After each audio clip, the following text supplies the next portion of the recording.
ଭୁଲରେ ବି କାହାକୁ କୁହନ୍ତୁ ନାହିଁ ଏହି 11ଟି ଗୁପ୍ତ କଥା। ପରିବାରର ସମସ୍ୟା। ପରିବାର ଭିତରେ କିଛି ଅସୁବିଧା ଥିବା ସାଧାରଣ କଥା, କିନ୍ତୁ ଏହାକୁ କାହା ସହିତ ବାହାରେ କହିବା ଠିକ୍ ନୁହେଁ। ଘର ଭିତର ଲଢ଼େଇ ଝଗଡ଼ା ଓ ସମସ୍ୟା ବାହାରେ କହିଲେ ସମସ୍ୟା ଆହୁରି ବେଶୀ ବଢ଼ିଯାଏ। ନିଜର ଦୁର୍ବଳତା କହିବା। କେହି କେତେ ବିଶ୍ୱାସଯୋଗ୍ୟ ହେଲେ ବି ନିଜର କମଜୋରି କାହାକୁ କହିବା ଠିକ୍ ନୁହେଁ। ତେଣୁ ନିଜର ଶକ୍ତି ଓ ଦୁର୍ବଳତା ଗୁପ୍ତ ରଖନ୍ତୁ। ଭବିଷ୍ୟତ ଯୋଜନା କହିବା।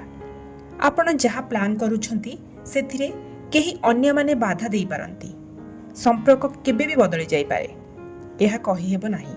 ତେଣୁ ଆପଣଙ୍କ ଯୋଜନା ଗୁପ୍ତ ରଖନ୍ତୁ। ପ୍ରୋଜେକ୍ଟ ସଫଳ ହେବା ଯାଏ ଅପେକ୍ଷା କରନ୍ତୁ। ଯେ ପର୍ଯ୍ୟନ୍ତ କାମ ଶେଷ ହୋଇନାହିଁ ସେ ପର୍ଯ୍ୟନ୍ତ ଆପଣଙ୍କ ଆଇଡ଼ିଆ କାହା ସହିତ ସେୟାର କରନ୍ତୁ ନାହିଁ। ନିଜସ୍ୱ କଥା ଗୁପ୍ତ ରଖନ୍ତୁ। ମନୁଷ୍ୟ ଜୀବନରେ କିଛି ଘଟଣା ବହୁତ ନିଜସ୍ୱ ଓ ଗୁପ୍ତ ଥାଏ। ଏହି ପ୍ରକାର ଘଟଣାକୁ ସବୁବେଳେ ନିଜ ପାଖରେ ସୀମିତ ରଖିବା ଉଚିତ।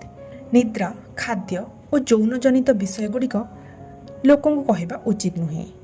ଆପଣଙ୍କର ଉଦାରତା। ଯଦି ଆପଣ କାହାକୁ ସହଯୋଗ କରିଛନ୍ତି ତାହାକୁ ପ୍ରଚାର କରନ୍ତୁ ନାହିଁ। ନିଜ କାର୍ଯ୍ୟ ବଖାଣିବା ଭଲ ନୁହେଁ। ଦାମ୍ପତ୍ୟ ଜୀବନ ଗୁପ୍ତ ରଖନ୍ତୁ।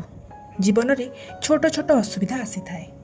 ବିବାହିତ ଜୀବନର ସମ୍ପର୍କର କଥା କେବେ ବି ବାହାରେ କୁହନ୍ତୁ ନାହିଁ, କାହିଁକି ନା ଲୋକେ ମଜା ନେଇ ଚାଲିଯିବେ କିନ୍ତୁ ଆପଣ ପରେ ପସ୍ତେଇବେ।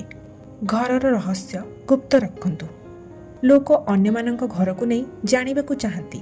ସମସ୍ତଙ୍କୁ ଘର ଦେଖାଇବା ଠିକ୍ ନୁହେଁ। କେବଳ ବିଶ୍ୱାସୀ ଲୋକଙ୍କୁ ଏହା ଅନୁମତି ଦିଅନ୍ତୁ। ଧନ ଗୁପ୍ତ ରଖନ୍ତୁ।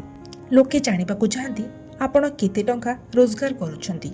ଯଦି ସେମାନେ ନିଜେ ନ ଜାଣିପାରିଲେ ସେମାନେ ଅନ୍ୟ ଉପାୟରେ ଆପଣଙ୍କୁ ପଚାରିବେ।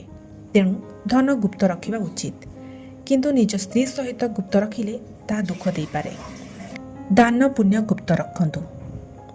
ଦାନ କରିଛନ୍ତି ବୋଲି କାହାକୁ କହିଲେ ସେଇଥିରେ ପୁଣ୍ୟ ମିଳିବ ନାହିଁ।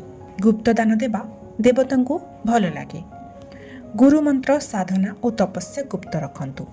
ଗୁରୁଙ୍କ ଠାରୁ ପାଇଥିବା ମନ୍ତ୍ର କିମ୍ବା ଶିକ୍ଷା ଗୋଟିଏ ବଡ଼ ବିଶେଷ ଦେୟ। ଏହି ଜ୍ଞାନ କାହା ସହିତ ସେୟାର କରନ୍ତୁ ନାହିଁ।